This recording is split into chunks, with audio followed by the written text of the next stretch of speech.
Assalamualaikum warahmatullahi wabarakatuh. Piye kabare dulur? Muga-muga tetep diparingi kesehatan, rezeki sing lancar lan barokah. Amin.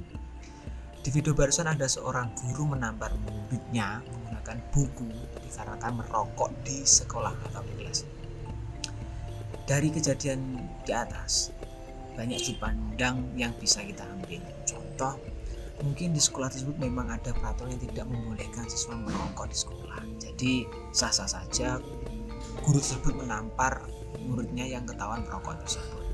Atau bisa juga bu guru lagi ada banyak masalah di rumah, terus melihat kelakuan muridnya seperti itu, akhirnya memuncaklah emosi bu guru tersebut. Atau juga memang muridnya sudah keterlaluan sikapnya di sekolah. Menurut saya pribadi hal tersebut kurang pantas dilakukan. Terus apa alasannya? Ya saya punya banyak alasan, tapi bukan itu yang ingin kita bagi atau share kali ini. Jika melihat kejadian tersebut, kita sebagai guru sudah bisa menjadi guru yang bersahabat dengan murid, tapi juga bisa dihargai murid dan menjadi teladan bagi mereka. Itu PR bagi para guru-guru saat ini. Lalu bagaimana seharusnya kita sebagai guru mengajar di sekolah yang baik dan efektif untuk mencapai hal yang optimal? Untuk mencapai itu semua, kita sebagai guru membutuhkan effort yang lebih, keterampilan dan strategi yang tepat ketika menghadapi murid-murid di sekolah. Di sini ada beberapa tips dan strategi dari saya. Tips ini bisa membantu para guru menjadi pengajar yang lebih efektif dan memotivasi siswa untuk belajar dengan lebih baik. Oke, tips pertama yaitu kenali siswa. Setiap siswa memiliki kebutuhan dan gaya belajar yang berbeda. Oke. Oleh karena itu, penting bagi kita para guru mengenal siswa secara individu. Cobalah untuk mengetahui apa yang membuat mereka tertarik dan bagaimana cara mereka belajar dengan baik. Penting ini. Dengan memahami siswa, kita sebagai guru dapat menyesuaikan pendekatan pengajaran yang sesuai dengan kebutuhan mereka. Oke. Tips selanjutnya kedua, membuat rencana pelajaran yang jelas dan terstruktur. Jadi sebelum mengajar, pastikan guru telah merencanakan pelajaran dengan baik. Buatlah rencana yang jelas dan terstruktur sehingga siswa dapat mengikuti dan memahami apa yang sedang Bapak Ibu guru sampaikan atau ajarkan. Selanjutnya, sertakan tujuan pembelajaran yang jelas serta metode dan sumber daya yang akan kita gunakan untuk membantu siswa memahami materi yang diajarkan. Selanjutnya, gunakan beragam metode pengajaran yang bervariasi. Variasi kan malah tidak membosankan, karena setiap siswa memiliki kebutuhan dan gaya belajar yang berbeda, maka kita juga harus menggunakan metode pengajaran yang beragam pula.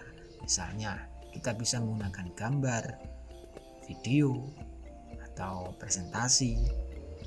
Juga bisa kegiatan kelompok untuk membantu siswa memahami materi yang kita sampaikan. Bisa juga menggunakan metode pengajaran seperti ceramah, diskusi kelompok, tugas atau proyek, dan lain sebagainya. Hal ini akan membantu siswa memahami materi secara lebih baik dan meningkatkan daya ingat mereka terhadap materi yang disampaikan atau diinformasikan. Selanjutnya tips keempat, berikan umpan balik yang jelas dan konstruktif kepada siswa. Beri mereka kesempatan untuk bertanya dan menjawab pertanyaan dari siswa lain bagi yang mampu menjawab pertanyaan tersebut. Jadi nggak harus melulu guru yang memberi jawaban. Jadi kita yang memberi pertanyaan, mereka yang jawab, atau mereka yang memberi pertanyaan, teman mereka yang juga bisa menjawab pertanyaan tersebut. Kalau sudah bisa menjawab, berikan apresiasi, pujian, dan motivasi atas kinerja baik mereka. Maka hal tersebut bisa menjadi lingkungan belajar yang positif dan menyenangkan untuk siswa. Selanjutnya, kita harus bisa menjadi teladan bagi siswa kita. Jadi Bapak Ibu guru itu sebisa mungkin menjadi teladan bagi para siswa kita.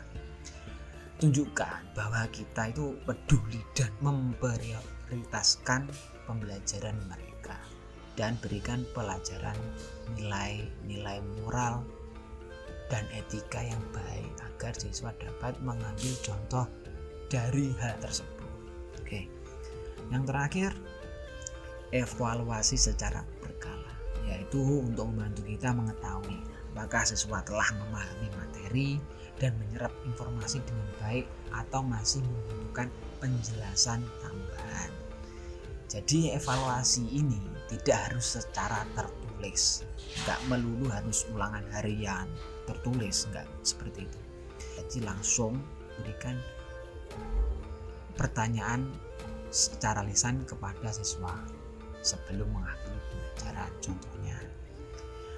Oke, itulah beberapa tips dan strategi tentang cara mengajar di sekolah yang baik menurut saya. Oke, para guru dapat menjadi pengajar yang lebih efektif dan mahasiswa untuk belajar dengan lebih baik. Oke, terima kasih telah mengikuti sampai akhir dan selamat mencoba para pahlawan tanpa tanda jasa. See you next time. Wassalamualaikum warahmatullahi wabarakatuh.